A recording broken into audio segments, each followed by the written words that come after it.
A respeito de redes de computadores e aplicativos básicos para uso de internet e intranet, julgue o item subsequente. Entre os protocolos que compõem o TCP/IP, inclui-se o IP, que se localiza na camada de transporte da arquitetura TCP/IP. Certo ou errado? Bem, pessoal, para responder essa questão, nós temos que compreender a arquitetura TCP/IP e descobrir onde se encontra o protocolo IP. Primeira dica: quando a gente fala sobre a arquitetura TCP/IP, ela é formada basicamente por 4 camadas. Nós temos aqui a camada de acesso à rede, que é a camada 1, que pode ser chamada de camada de interface de rede também.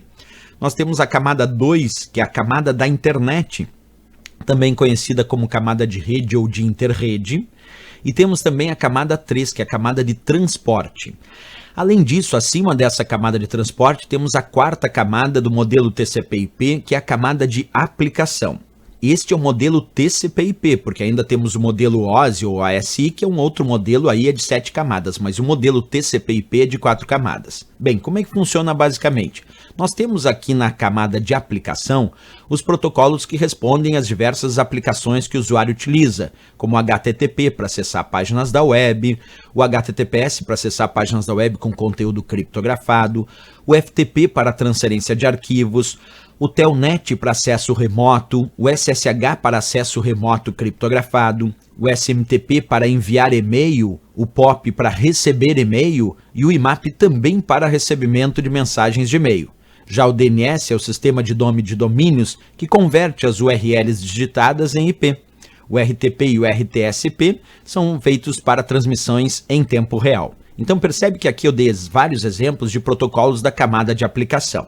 Já na camada de transporte, nós podemos destacar 2 protocolos. O próprio TCP, que é o protocolo de controle de transmissão e que é orientado à conexão porque verifica se os dados chegaram no destino e verifica se eles chegaram na mesma ordem, isto é, também verifica a integridade. E o UDP, que está aqui na camada de transporte e não é orientado à conexão porque não verifica se os dados chegaram no destino e também não verifica a sua integridade. Isso é a camada de transporte.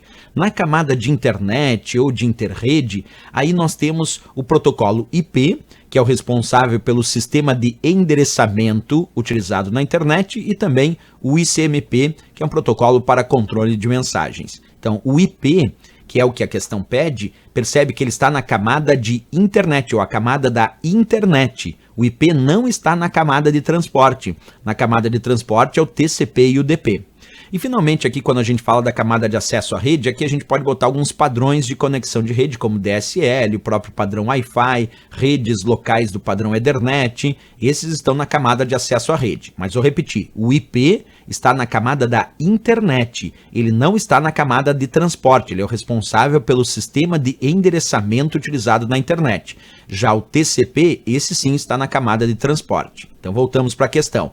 Entre os protocolos que compõem o TCP/IP, inclui-se o IP, é verdade, que se localiza na camada de transporte. Errado, o IP não está na camada de transporte, está na camada da internet da arquitetura TCP/IP. Portanto, marcamos como errado essa questão. Quer dizer, bastaria nessa questão colocar que o IP localiza-se na camada da internet, aí estaria certo, mas dizer que está na camada de transporte está errado. Quem está na camada de transporte é o TCP e o UDP. O IP é na camada da internet. Perfeito, pessoal?